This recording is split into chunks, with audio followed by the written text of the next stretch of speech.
Oke, tadi saya nyinggung sih, tadi katanya cinta dan hasrat. Cuma ada beberapa yang tidak sepakat. Ketika bilang bahwa cinta itu paten gitu, enggak, cinta itu dinamis ya. Makanya ada yang walaupun menikah 5 tahun, habis itu enggak cinta kan? Kenapa? Karena itu dinamis gitu. Iya, bisa Dan berkurang. hasrat itu sesuatu yang aktif, dia melingkupi segala hal gitu kan. Dan itu yang mungkin menjadi salah satu kasih sayang kita menjadi manusia gitu. Oh, iya. Hewan juga makhluk, semua makhluk, enggak semua makhluk sih. Hewan Sudah merasakan cinta enggak? loh, mau pertanyakan? Itu tidak perlu dijawab. Jadi hewan, manusia itu semuanya punya hasrat gitu kan. Cuman kalau dan cinta itu melahirkan hasrat-hasrat yang lain gitu kan. Dan mungkin kalau bahas cinta yang sepenuh cinta dan sebagainya itu mungkin kemarin sudah di Eric Fromm sudah sempat dibahas. Jadi lagi-lagi kita itu dinamis ya, nggak laten ya. Mau masuk ya? Lanjut. Nggak apa-apa. Ya, barusan udah diingatkan sama Mbak Winda. Nah ini pertanyaan saya kenapa Mas? Nah karena katanya Mbak Winda itu cinta itu apa gitu. Barusan saya lupa. Cuman saya sudah ngambil kata kuncinya. Gitu. Jadi cinta itu bisa berkurang atau enggak? Nah, itu pertanyaannya. Oh, Pasti bisa. Kalau dari saya berubah. Itu. Dan pertanyaan saya, tadi pertanyaan nanti dijawab lagi ya, karena kan ini ya subjektif gitu ya. Di bakal nanti juga punya pendapat yang berbeda. Tapi dari saya itu berubah. Benar. Yang ingin saya tadi pertanyaan tematik adalah filofobia dan introvert beda jelas gitu kan. Filofobia itu Karena gejala bosan. atau Karena bosan. ketakutan gitu kan, Kan berubah. atau sebuah Jenuh. memiliki yang kalau tidak dibilang penyimpangan, kalau tidak dibilang penyimpangan ada sesuatu hal yang tapi saya tidak ingin apakah cinta saya berkurang pada dia? Tapi bosan kan? Hah? Sampean bosan kan? Misal kalau aromatika introvert itu Makin bosan, adalah terus aroma kecenderungan surya. seseorang dalam sikapnya, dalam dirinya gitu. Dalam introvert itu bukan suatu kekurangan, cuma kecenderungan sosial atau kecenderungan seseorang yang misalnya dia cara dia bersosial, cara dia bersikap seperti itu. Jadi kalau fobia itu adalah suatu gejala yang kita anggap itu di luar kebiasaan, maka introvert bukan sebuah penyimpangan gitu. Itu hanya pola sosial aja, pola kepribadian seseorang gitu. Jadi belum tentu orang introvert itu punya filofobia, dan bukan berarti juga ekstrovert itu ada orang yang punya filofobia itu selalu diidentikan dengan introvert gitu. Itu sih. Filofobia itu mungkin kayak dia misalnya dia suka sama orang gitu kan. Cuman dia benci untuk suka sama orang itu. Kenapa? Karena semakin dia memiliki itu, dia semakin cemas gitu kan. Ya, benar. Dia semakin insecure ketika memiliki seseorang. Kenapa? Bisa karena takut dikhianati gitu kan. Takut di ghosting ditikung. lagi gitu misalnya. Takut dan lain. Iya sudah Pak. Pengalaman ini. Maksudnya kalau figur-figur seperti romantis, bukan romantis, contoh misalnya gitu kan. Ada yang tipe-tipe yang suka mengghosting gitu, senior seperti itu. Jadi Ya, mungkin traumanya dari sana. Ampun senior. Iya sekarang ya. Kan yang membuat orang filofobia. Ini ya, pertanyaan yang barusan dari Mas Faiz. Apakah cinta itu bisa berkurang, dapat berkurang atau bertambah? Oke. Dari Freud, itu kan Freud lebih menekankan bentuk pola cinta itu adalah dorongan libidana. Berarti bertambah, Mas. Bertambah. Tapi bertambahnya itu, Oh, saya berkurang. bertambahnya itu lebih terhadap untuk insting seksual.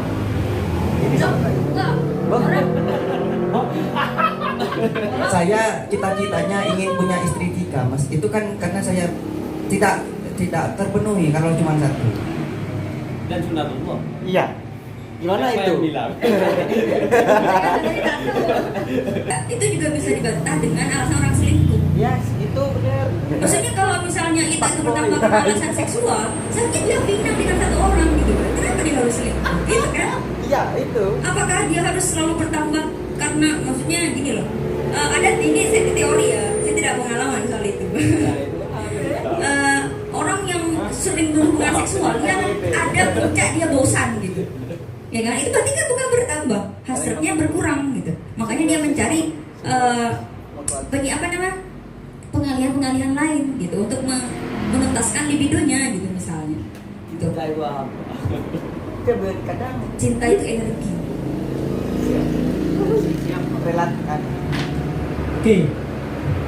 Kenapa saya mengatakan akan insting seksual? ketika bertambahnya cinta itu, ya contohnya kayak perselingkuhan dan sebagainya. Jadi besar kemungkinan, mohon maaf, entah si wanita itu kurang memuaskan ataupun si suaminya kurang memuaskan, kan seperti itu. Sehingga ada rasa untuk dorongan hidupnya yang lebih tinggi dan mengarah kepada orang lain. Nah, makanya beruntungnya tadi kan membahas ini seolah-olah ada seketengnya dengan keagamaan, karena saya ingin menghindari dari keagamaan. Iya, enggak. Nah, lantas yang jelas ketika seseorang memiliki hasrat ataupun memiliki keinginan untuk mempunyai 3 istri, kan hanya semacam keinginan, hasrat. Hal itu akan terpenuhi ketika dia benar-benar memiliki 3 pasangan itu. Oke, kalau mengambil dari contoh yang Pak Prof tadi sebutkan, yang seorang bisnismen, dia secara finansial kan karena dia berbisnis kan untuk memenuhi finansialnya, kebutuhannya. Namun secara finansial sudah cukup. Tapi kenapa dia tidak bisa menghindari untuk selalu terus mengurus melakukan kegiatan untuk berbisnisnya? Kalau mengaca ke yang pematik bilang tadi, itu gimana kalau fenomenanya seperti itu? Ya. Karena orang yang cinta akan bisnisnya, cinta akan pekerjaannya, dia lebih mementingkan insting erosnya daripada insting seksualnya. Karena satu sisi, insting eros itu adalah insting untuk bertahan hidup, survive. Istilahnya saya itu survive. Jadi dibedakan itu. Angkan ayo. Kok dibedakan itu? Bukan yang seksual itu juga kebutuhan untuk bertahan hidup Atau karena bonus. tadi itu. Atau jangan-jangan buat rakus cinta. Bonus. Karena capek kerja. Oke, ini harus kembali terhadapnya. Jadi begini Mas, Siap. cinta versi dari Sigmund Freud itu adalah instingtual. Yang mana instingtual ini adalah dorongan yang mengarah terhadap pidana untuk apa ya? Untuk itu, untuk objek cinta. Satu sisi, Freud membahasanya itu adalah insting eros, yang mana insting eros ini adalah bagaimana seorang manusia itu memiliki hasrat cinta akan kebutuhan untuk hidup. Jadi Hasrat atau cinta sih? Itu kan dua hal yang Cinta, menjelaskan hasrat dan cinta itu gimana untuk gitu. hidup. Untuk hidup, berarti bukan cinta, beda. Nah itu dari Mbak, maksudnya dari insting eros itu sendiri. Jadi maksudnya dari Sigmund Freud itu adalah insting eros untuk bertahan hidup, insting untuk hidup. Jadi seperti itu. Ketika dikembalikan kepada hasrat, tidak Pak, berbeda. Yang saya menemukannya itu berbeda. Karena Freud itu hanya mencontohkan terhadap itu. Bagaimana seorang bayi balita yang menyusui disusui oleh seorang dari ibu itu sendiri. Jadi seperti itu. Aslinya yang membuat keprihatinan dari saya itu ketika seorang itu memiliki insting seksual yang berlebih. Ini yang harus dibawa oleh teman-teman dan juga saya. Berlebihannya Bisa jadi itu termasuk bukan pas abnormal, tapi lebih terhadap kesempurnaan dari suatu penormalan. kayak Standarisasi sendiri itu. kayak poligami itu juga termasuk. Bahayanya nanti ya berimbasnya terhadap hal-hal yang negatif. Toh meskipun pendapat dirinya itu sendiri yang melakoni itu adalah positif. Makanya Freud itu memberikan solusi, ada loh dari insting seksual itu ada insting ego sebagai membentengi, menahan. Jadi seperti itu. Gimana gerak insting ego? Oke, gimana Pak pertanyaannya? Yang mana? Poligami yang poligami. Kita harus membatasi agar insting seksual itu tidak berlebihan.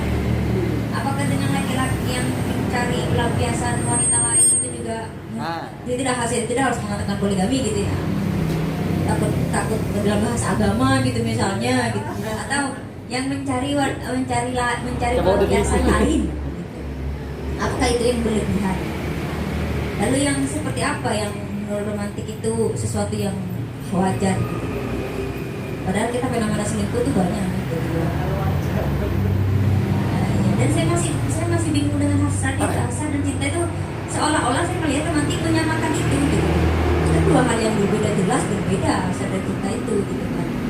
Tidak semua orang yang berhubungan seksual itu cinta gitu kan, dan lain sebagainya. Karena mungkin aja orang-orang yang punya punya uang banyak gitu kan, dia malas untuk mencintai gitu kan, cuma karena dia punya kebutuhan untuk bertahan hidup, salah satunya untuk kebutuhan seksual, dia mungkin mencari pelampiasan objek pelampiasan yang lain gitu kan. Bisa jadi seperti itu. Terus juga kasus fetis itu gimana? Kayak apa? Fetisisme. Kayak untuk mencapai kepuasan seksual itu orang tuh punya cara yang bentuk yang berbeda. Misalnya di kemarin ya ada orang yang dibungkus kayak mayat gitu, atau dia melihat apa dan lain sebagainya lah, aneh-aneh lah gitu. Minum haram Sebagainya. Apakah insting ego itu sama kayak ketika kita punya keimanan itu membentengi seseorang untuk tidak melakukan kejahatan gitu ya kayak? Bisa Apakah jadi. seperti itu? Iya. Apa karena takut pada orang tua? Apakah ketakutan semacam itu, atau hal yang ada dalam diri manusia sebagai suatu yang primordial gitu misalnya? Oke.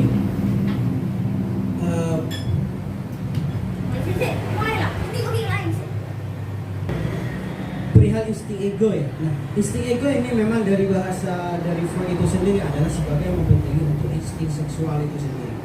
Tapi ya harus diklarifikasi kembali. Apa sih insting ego, ya kan? Nah, insting ego itu lebih menekankan terhadap ketika kita melakukan insting seksual yang dalam tanda kutip itu mencemarkan atau membuat beban moral terhadap diri kita. Nah, insting ego ini membentengi di situ. Karena bisa jadi semisal ya, karena dalam ruang lingkup ini adalah kita memiliki suatu kepercayaan yang sama, yaitu agama Islam. Nah, setiap manusia kan memiliki insting seksual kan, yang jelas ingin bersenggama dengan wanita ataupun bersenggama dengan laki-laki. Nah, yang dimaksud insting ego ini sebagai batasan itu, sebagai gap. Enggak boleh, kamu itu belum menikah. Jadi seperti itu insting ego. Jadi kayak itu seperti apa namanya insting ego itu.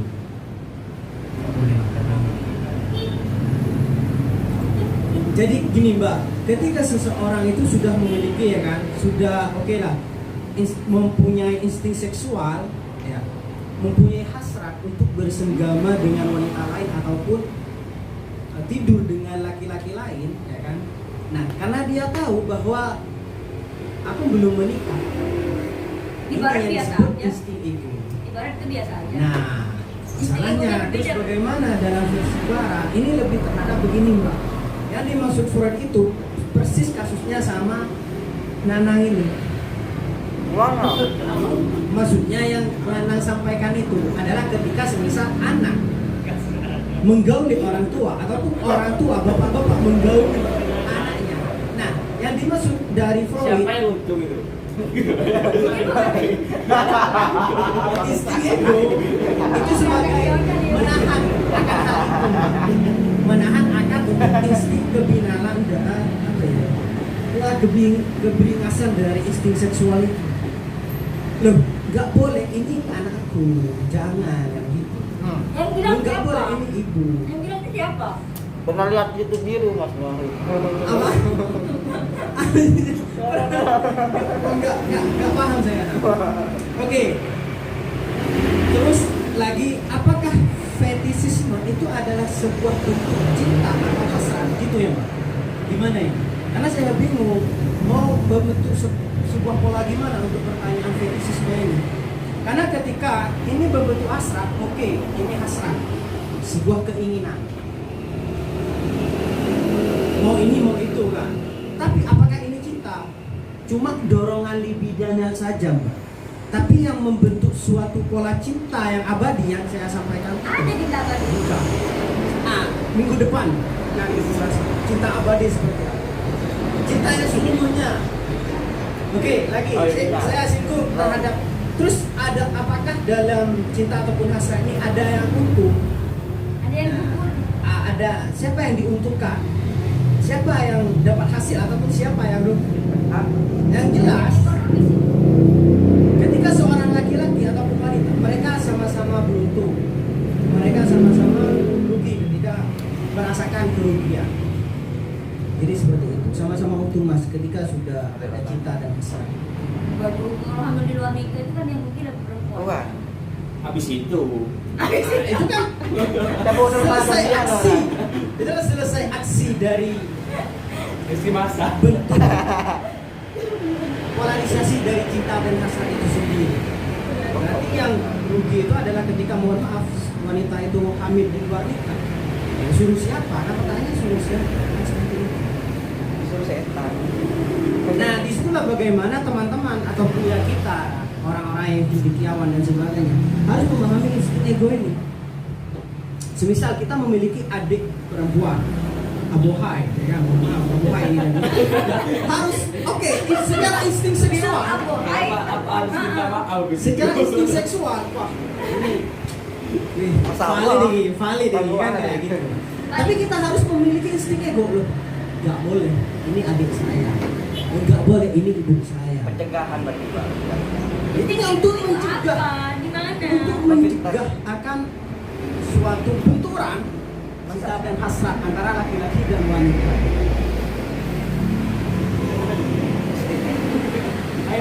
Ayo lagi Sama-sama kayak geraknya sama kayak itu. Mana? sudah. Sifatnya Ini masih belum Mulai sehat, mulai sehat, lanjut lah.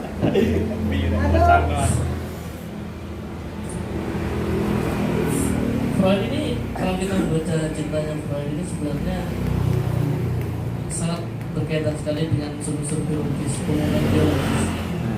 Jadi keterbatasannya Freud, kalau menurut saya di situ. Jadi kalau bahasa kasarnya itu ya, sebenarnya judulnya yang paling tepat itu bukan cinta dan hasrat, cinta dan seksualitas. Jadi kalau bahasa kasarnya itu memaknai cinta menurut Freud itu adalah ketertarikan seksual yang bersembunyi di balik cinta. Guys. Bahasanya seperti itu. Berkedok cinta, seks yang berkedok. Jadi seseorang mencintai seseorang, the others, itu gara-gara the others tersebut atau lian tersebut memiliki potensi-potensi yang menggairahkan secara seksual bagi yang mencintai. Itu. Jadi cinta itu berjalan karena untuk memenuhi kebutuhan biologis dari orang yang mencintai itu. Itu kalau menurut Freud.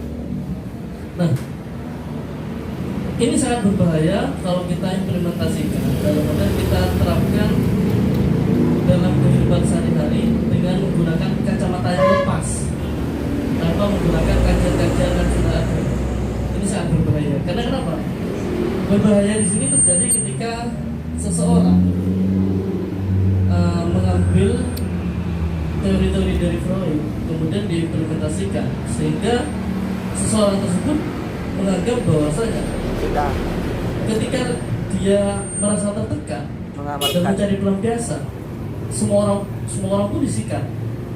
Ketika Iya. dia ingin sudah memiliki gairah seksual, ada orang di depannya diperkosa atau seperti itu.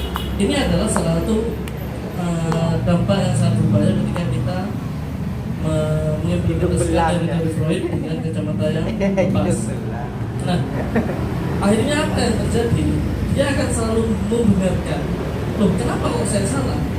Lalu benar, setiap orang itu pasti memiliki hasrat-hasrat seksual, itu pasti.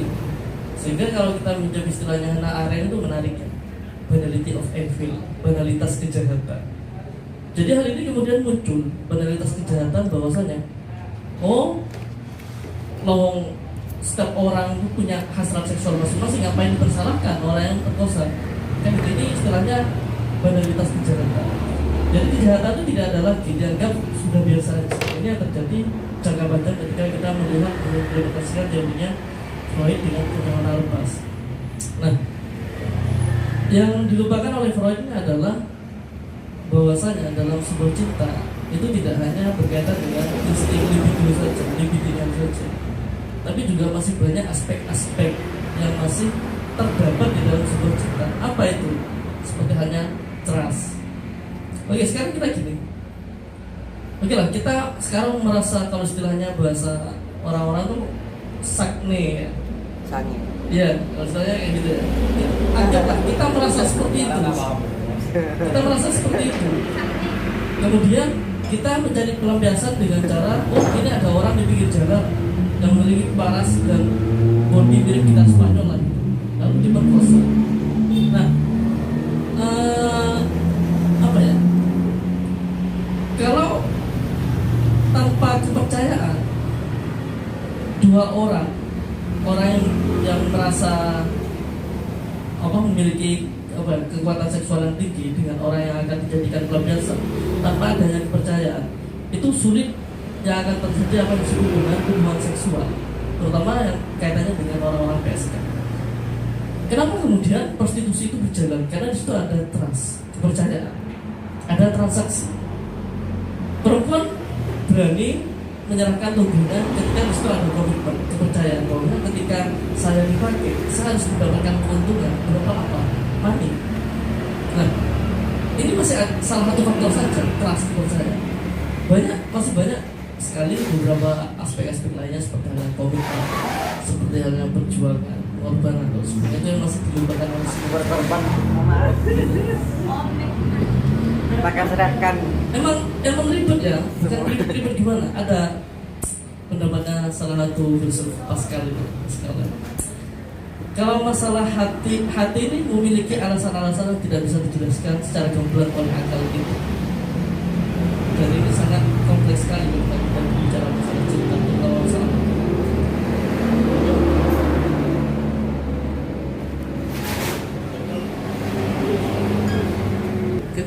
keterbatasan dari Freud itu hanya mengenai kita sebagai pemenuhan biologis saja, layaknya makan, minum. Tapi Freud juga melupakan unsur-unsur terciptanya sebuah cinta antara sebuah pasangan itu masih ada aspek-aspek lain yang dilupakan, yaitu komitmen, yaitu trust, percayaan, pengorbanan atau sebagainya.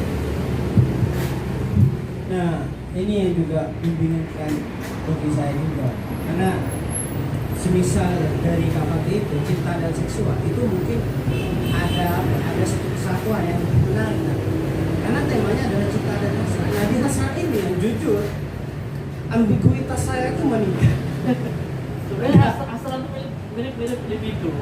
Mirip dengan libido, cuma yang dimaksud ini kan libido kan udah Turunan kan, selesai kan yang kemarin kan udah dibahas. Turunan Jadi dari seperti itu. Ya mungkin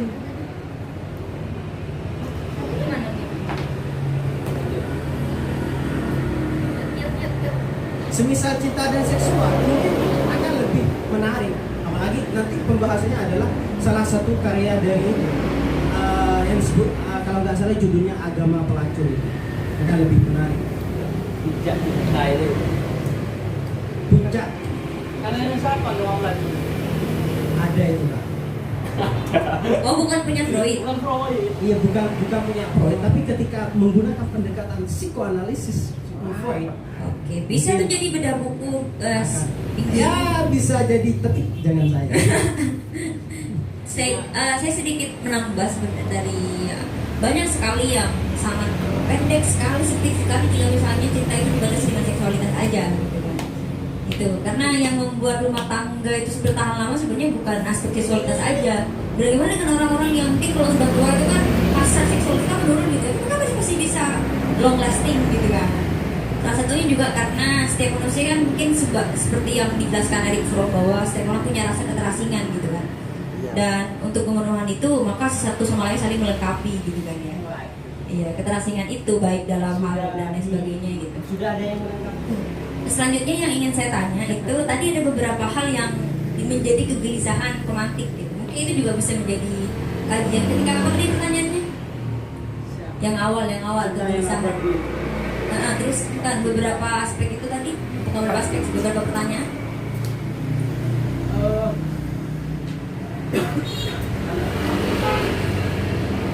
Apakah kita semacam itu bertahan hidup?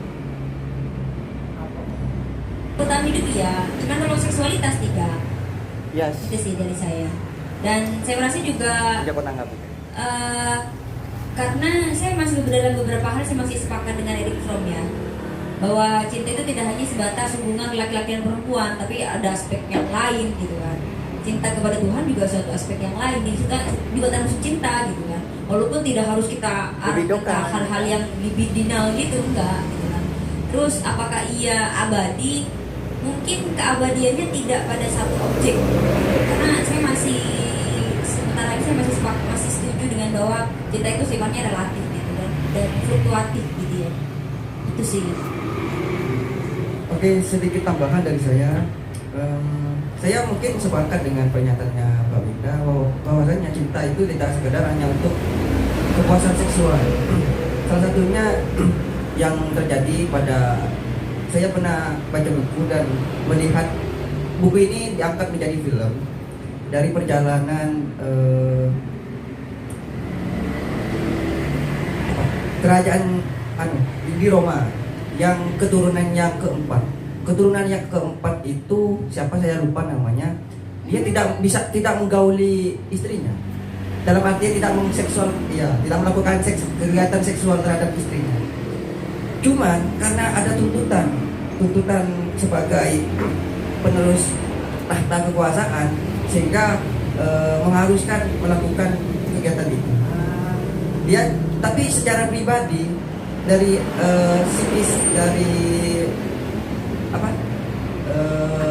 pemilik tahta tersebut dia sebenarnya tidak ingin menggauli. Ya. Sama berarti kayak tadi. Alasan nggak kalau di sini? Tapi oke, kalau begitu oke, siap. Yang kedua gini lagi sedikit tambahan. Maksudnya kan nggak alasan tadi kan bilangnya karena mungkin itu alasan saja. Tapi gini loh Mas, perlu diketahui.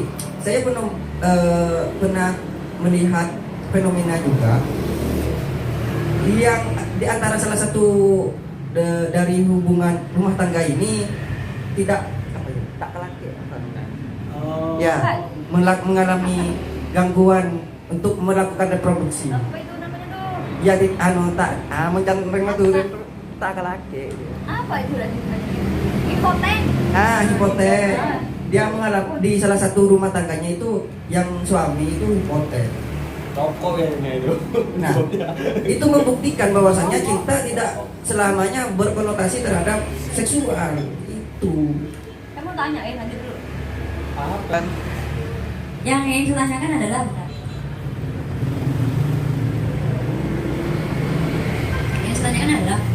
saya melihat ada gejala yang tidak normal. Tapi saya jelaskan dulu fenomenanya apa ya. Begini, jika kita melihat bahwa fenomena hasrat itu atau kita bicara hasrat seksualitas gitu lah ya. Dulu sesuatu yang wajar jika misalnya masih manusiawi lah ya, gejala seksual itu masih bisa dalam tataran yang lumrah gitu kan. Maksudnya dengan misalnya dengan suami atau suami istri atau dan lain sebagainya lah. Cuman saya melihat ada gejala-gejala yang abnormal karena banyak sekali fenomena yang di luar nalar kita gitu. Misalnya bagaimana seseorang yang kemarin seperti yang di India itu dia menyetubuhi komodo. Yang kemarin ada, kalau katanya memantik tadi bahwa insting seksualitas itu muncul ketika dia dewasa gitu. Kemarin ada anak yang dari Tasikmalaya yang meninggal karena dipaksa apa tuh? Tuntutan Dipaksa kucing apa ya? Apa sih lupa. Dan akhirnya meninggal dunia. Bukan akhirnya sih, dan naasnya meninggal dunia gitu kan. Dan masih banyak gejala-gejala lain. Apakah memang seksualitas ini pemicu utama. apa namanya? Pemicu utama. Bukan. Apa? Penggerak energi. Bukan energi itu energi. Maksudnya energi gitu. Bukan energi maksudnya dia bilang energi. Menghantarkan. Bukan, dia semakin kesini dia semakin ganas gitu, semakin tidak manusiawi gitu. Kayak dengan hewan dan lain sebagainya gitu kan, sesuatu yang aneh menurut kita gitu kan. Itu udah di luar batas normal lah, itu harus di luar batas kewajaran. Apa memang ada gejala lain yang mempengaruhi seksualitas seseorang dengan fetish sekarang yang bermacam-macam, dengan gejala-gejala seksual yang bermacam-macam. Kemarin juga sempat ada orang yang saya lupa di Jakarta kalau nggak salah, satu orang ini dia fetishnya atau apa istilahnya itu, coli ya, apa coli ya, Ya. coli di iyalah itu Masturbasi. di angkutan umum. Jadi ketika dia melihat kayak ada jenis-jenis perempuan tertentu, dia nyari jadi dia turun kereta, naik bis lagi terus gitu. Kerjanya cuma coli doang gitu loh.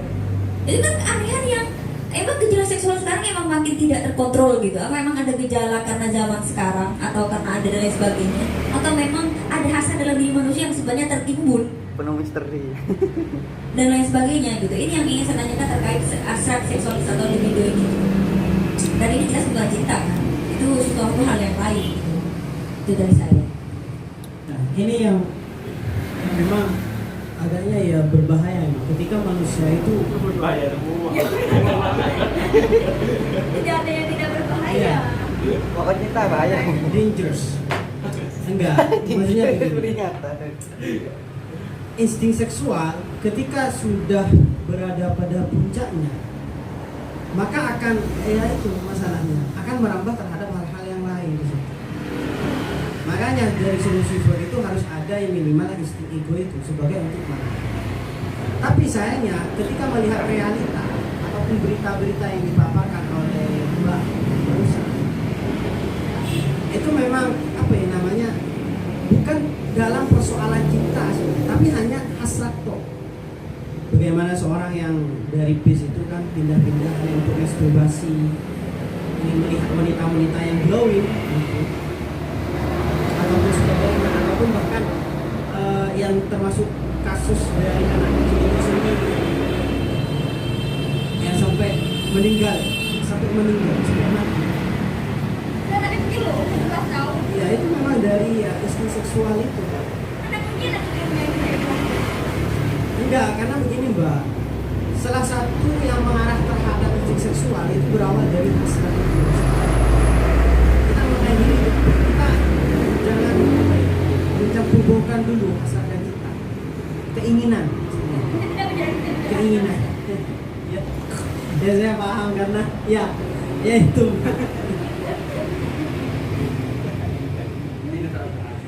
Sehingga dari insting seksual yang terlalu terlalu dimanjakan itu akan berakibat fatal nanti. Siapa yang dimanjakan? Enggak, ketika ya manusia memiliki insting seksual lalu dimanjakan. Insting seksual itu dipengaruhi lingkungan nggak? Kultur nggak? Atau di luar dirinya? Dan jelas dari di luar dirinya itu sendiri. Makanya dari solusi dari Freud itu kita harus menahannya. Jangan sampai insting seksual itu naluri untuk seks seksual itu sampai keluar. Jadi seperti itu.